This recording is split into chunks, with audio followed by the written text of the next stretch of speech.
সংবাদে আপনাকে স্বাগতম। শুরুতেই সংবাদ শিরোনাম, এরপর বিস্তারিত। মধ্যপ্রাচ্যের 3 দেশে মার্কিন সামরিক স্থাপনায় নতুন করে ইরানের হামলা। যুক্তরাষ্ট্রের হামলায় ইরানের গুরুত্বপূর্ণ রেল সেতু ক্ষতিগ্রস্ত। হরমুজ প্রণালীতে ঝুঁকির মুখে 6,000 নাবিক। ইরানের মাশহাদে যুক্তরাষ্ট্রের হামলা। আপনি যদি মুসলিমদের পাশে থাকতে চান তাহলে ভিডিওতে লাইক করে চ্যানেলটি অবশ্যই সাবস্ক্রাইব করে দিবেন। এখন বিস্তারিত।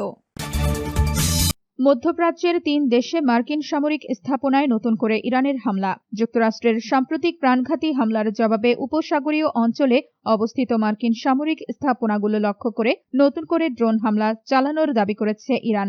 দেশটির সামরিক বাহিনী জানিয়েছে, কাতার, কুয়েত ও বাহরাইনে অবস্থিত মার্কিন ঘাঁটি ও কৌশলগত স্থাপনা লক্ষ্য করে এই হামলা চালানো হয়েছে। বৃহস্পতিবার 9 জুলাই ইরানের সামরিক বাহিনীর এক বিবৃতিতে বলা হয়, হামলার বিপুল সংখ্যক বিভিন্ন ধরনের ড্রোন ব্যবহার করা হয়েছে। তবে হামলায় কি পরিমাণ ক্ষয়ক্ষতি হয়েছে বা কোনো হতাহতের ঘটনা ঘটেছে কিনা সেই বিষয়ে তাৎক্ষণিকভাবে স্বাধীনভাবে নিশ্চিত হওয়া যায়নি। একই সঙ্গে যুক্তরাষ্ট্র বা সংশ্লিষ্ট উপসাগরীয় দেশগুলোর পক্ষ থেকেও এই বিষয়ে আনুষ্ঠানিক প্রতিক্রিয়া জানানো হয়নি। বিবৃতিতে ইরানের সামরিক বাহিনী আরও বলেছে, যুক্তরাষ্ট্রের প্রেসিডেন্টের অবিবেচক নীতি ও উদ্দেশ্য কোনোভাবেই সফল হতে দেওয়া হবে না। ইসলামী বিপ্লবের আদর্শ রক্ষায় দেশটির সশস্ত্র বাহিনী শেষ পর্যন্ত প্রতিরোধ চালিয়ে যাবে বলেও উল্লেখ করা হয়েছে। বিশ্লেষকদের মতে, সাম্প্রতিক মার্কিন হামলার পর ইরানের এই পদক্ষেপ মধ্যপ্রাচ্যে উত্তেজনা আরও বাড়িয়ে তুলতে পারে, বিশেষ করে উপসাগরীয় অঞ্চলে যুক্তরাষ্ট্রের সামরিক উপস্থিতি এবং ইরানের পাল্টা পদক্ষেপের কারণে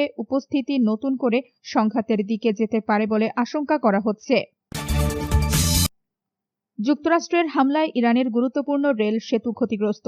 ইরানের উত্তরাঞ্চলীয় গুলিস্তান প্রদেশে একটি গুরুত্বপূর্ণ রেল সেতুতে বৃহস্পতিবার ভোরে হামলা চালানো হয়েছে। ইরানি কর্তৃপক্ষের দাবি, এই হামলা যুক্তরাষ্ট্র পরিচালনা করেছে। হামলার ফলে ইরানকে চীন ও রাশিয়ার সঙ্গে সংযুক্তকারী গুরুত্বপূর্ণ রেল করিডরের একটি অংশ ক্ষতিগ্রস্ত হয়েছে বলে স্থানীয় গণমাধ্যম জানিয়েছে। ইরানের রাষ্ট্রীয় সংবাদ মাধ্যম মেহর নিউজ এজেন্সি জানায়, গোলেস্তান প্রদেশের আক তেহেক খান রেল সেতুতে একটি ক্ষেপণাস্ত্র আঘাত হানে। হামলার পরপরই ক্ষয়ক্ষতির মাত্রা নিরূপণের জন্য জরুরি সেবা কর্মী ও সংশ্লিষ্ট কর্তৃপক্ষ ঘটনাস্থলে পৌঁছায়। তবে তাৎক্ষণিকভাবে ক্ষয়ক্ষতির বিস্তারিত বিবরণ প্রকাশ করা হয়নি। পরে গোলেস্তান মোতায়েন Islamic Revolutionary Guard Corps IRGC এর স্থল বাহিনীর প্রাদেশিক অপারেশনাল ইউনিট নায়নাভা কর্পস দাবি করে, সেতুটিতে যুক্তরাষ্ট্রের একটি ক্রুজ ক্ষেপণাস্ত্র আঘাত হেনেছে। তাদের ভাষ্য অনুযায়ী এই ঘটনায় কোনো হতাহতের খবর পাওয়া যায়নি। এর আগে বুধবার গভীর রাতেও দক্ষিণ ও দক্ষিণ পূর্ব ইরানের কয়েকটি স্থাপনায় নতুন করে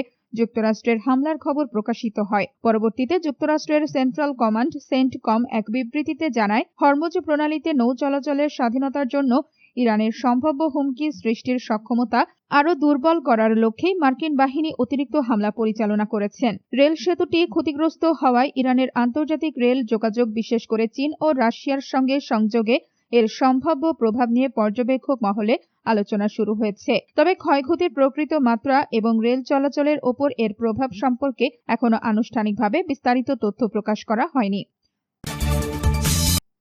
হরমুজ প্রণালীতে ঝুঁকির মুখে 6,000 নাবিক। যুক্তরাষ্ট্র ও ইরানের মধ্যে চলমান সংঘাতের কারণে হরমুজ প্রণালীর আশপাশে অন্তত 6,000 নাবিক আটকা পড়ে আছেন। আন্তর্জাতিক সামুদ্রিক সংস্থার IMO প্রধান আর্সেনিও ডমিঙ্গেজ এই তথ্য জানান। এক প্রতিবেদনে এই তথ্য জানিয়েছে NBC নিউজ। আর্সেনিও ডমিঙ্গেজ বলেন, এই বেপরোয়া হামলাগুলো আবারও নিরীহ নাবিকদের চরম ঝুঁকির মুখে ফেলেছে। শুধু নিজের দায়িত্ব পালনের জন্য কোনো নাবিকেরই জীবনের ঝুঁকি নেওয়া উচিত নয়। তিনি আরও বলেন, এই সংখ্যার পেছনে রয়েছেন হাজারো নাবিক এবং অনেক ক্ষেত্রে তাদের পরিবারের সদস্যরাও, যারা এই সংঘাতের মানবিক মূল্য চুকিয়ে চলেছেন।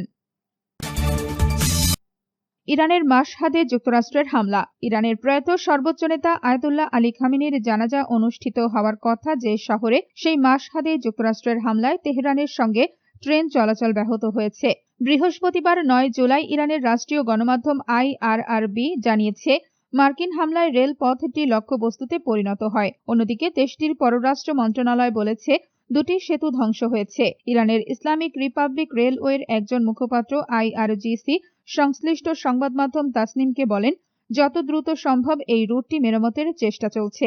রাজধানী তেহরান এবং উত্তর পূর্বাঞ্চলীয় শহর মাশহাদের মধ্যকার এই রেলপথটি ইরানের সবচেয়ে ব্যস্ত রুট বলে জানা যায়। এর আগে বুধবার যুক্তরাষ্ট্রের প্রেসিডেন্ট ডোনাল্ড ট্রাম্প বলেছিলেন, গতরাতে আমরা ইরানে খুব কঠোরভাবে হামলা চালিয়েছি, খুবই কঠোরভাবে। সম্ভবত আজ রাতেও তাদের ওপর ভয়াবহ হামলা চালানো হবে। এদিকে আয়াতুল্লাহ আলী খামেনির মরদেহবাহী বিমান দেশটির পূর্বাঞ্চলের পবিত্র শহর মাশহাদে পৌঁছেছে। ইরানের গণমাধ্যমে প্রচারিত ভিডিওতে দেখা যায় মরদেহ বহনকারী মাহান এয়ারের বিমানটি অবতরণের পর বিমানবন্দরে চলাচল করছে। প্রসঙ্গত মাশহাদই আলী খামেনির জন্ম শহর।